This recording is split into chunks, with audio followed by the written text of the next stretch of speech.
ভোর থেকেই সোশ্যাল মিডিয়ায় জনপ্রিয় গায়ক ও অভিনেতা তাহসান খানের বিয়ের খবর ভাইরাল। ভক্ত অনুরাগীরা তাদের শুভেচ্ছা ও ভালোবাসা জানাচ্ছেন। এই অবস্থায় বিষয়টি খোলাসা করেছেন তাহসান নিজেই। শনিবার 4 জানুয়ারি সকালে তিনি গণমাধ্যমের সঙ্গে কথা বলেন।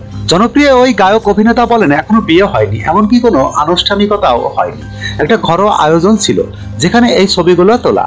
আজ সন্ধ্যায় বিস্তারিত জানাবো। এর আগে আজ ভোরে সোশ্যাল মিডিয়ায় তাহসানের বিয়ের আয়োজনের ছবি ভাইরাল হয়। এরপর থেকেই মূলত খবরটি ছড়ায়। জানা গেছে তাহসানের স্ত্রীর নাম রোজা আহমেদ। তিনি নিউ ইয়র্ক ইউনিভার্সিটি থেকে কসমেটোলজির ওপর পড়াশোনা করেছেন। পড়াশোনা শেষ করে তিনি কসমেটোলজি লাইসেন্স গ্রহণ করেন এবং পরবর্তীতে নিউ ইয়র্কের কুইন্সে রোজাস ভাইডাল মেকওভার প্রতিষ্ঠান করেন। তিনি একজন উদ্যোক্তাও। এছাড়া প্রায় 10 বছরের বেশি সময় ধরে বাংলাদেশ এবং যুক্তরাষ্ট্রে ভাইডাল মেকআপ আর্টিস্ট হিসাবে কাজ করছেন রোজা আহমেদ। পাশাপাশি একজন মেকআপ শিক্ষিকা হিসাবে তিনি বহু নারীকে প্রশিক্ষণ দিয়েছেন এবং উদ্যোক্তা হতে সাহায্য করেছেন। সামাজিক মাধ্যমে রোজা রয়েছে অসংখ্য অনুসারী এবং নেটিজেনদের কাছেও তিনি জনপ্রিয়।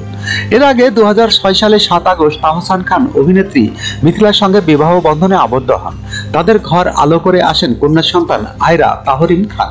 তবে 2017 সালের 4 আগস্ট হঠাৎই তারা সম্পর্কের ইতি টানে।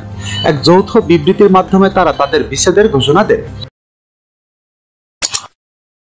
যখনকার খবর তখনই দেখতে চোখ রাখুন সুন 24 টিভিতে। চ্যানেলটি সাবস্ক্রাইব করুন।